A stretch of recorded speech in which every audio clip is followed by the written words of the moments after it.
So let's start with an overview on how to improve strains and maximize our desired phenotypes. This process is generally referred to as evolutionary engineering, compared to genetic engineering, where we're introducing recombinant genes into strains to improve them. In evolutionary engineering, we're taking advantage of the natural genomic structure of our strains and diversifying them, evolving them, and selecting them for phenotypes that we desire. And as we go through this process several times, we can get greater and greater improvements from our desired strain.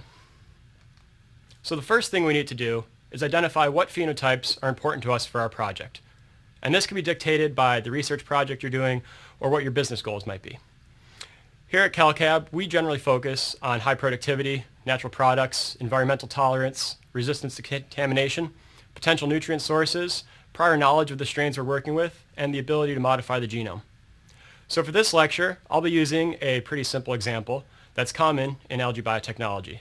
And that is that we want to produce a strain that makes a lot of oil and can be grown in a high salt media in an outdoor pond.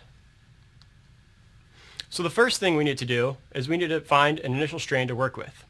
So where do we get strains of algae from? Well, around the world, there's a number of culture collections where researchers have submitted strains of algae that they've isolated from the wild, and those strains are maintained and available for purchase to the public. This is a great benefit for researchers because we can quickly and easily find strains that we want to work with, and sometimes there's information that goes along with them. However, those collections are limited by the strains that people submit to them. The other alternative is called bioprospecting, and that's when we isolate strains of algae from the wild. So for our example, since we want a strain of algae that is tolerant to high salt, I might recommend that we isolate a strain of algae from a lake containing high salt and see how that strain performs. Now that we have a strain, we need to diversify it, and we have several techniques that we use to do that. The first and most common is called mutagenesis. Mutagenesis is the process of treating the algae with a chemical or physical mutagen to create random changes in the genome by knocking out genes. Once we've knocked out those genes, we want to screen for beneficial mutations and remove detrimental ones. So, for example, if we take our algae and we expose it to UV mutagenesis, we might potentially knock out a gene that is responsible for lipid catabolism enzymes.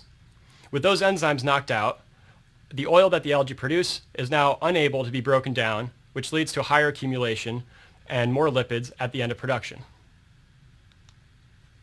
The second technique that we use to diversify the genome is hybridization, mating, and genome shuffling.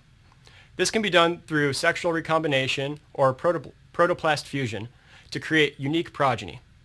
Now what happens in these processes is we can combine traits into a single cell and also shuffle the position of genes inside the genome.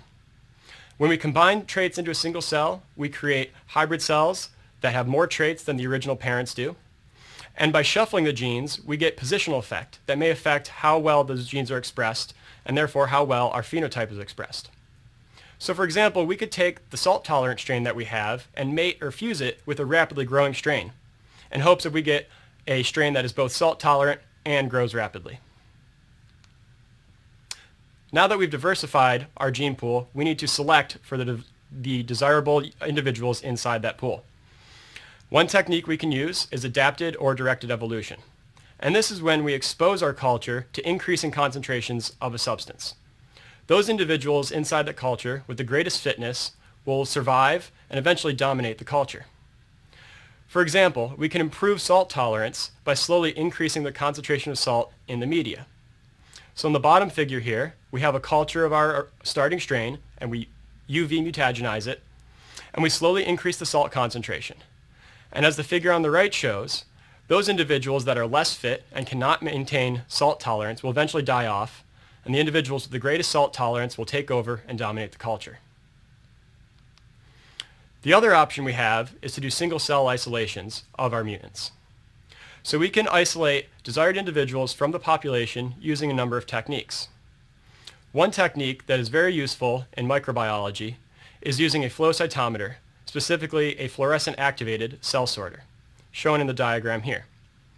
In our example, if we were to sort and look for high lipid accumulating cells, we could use a fluorescent dye that would illuminate the lipid inside the cells in our population. Now, some of these individuals will have more lipids and some of them will have less.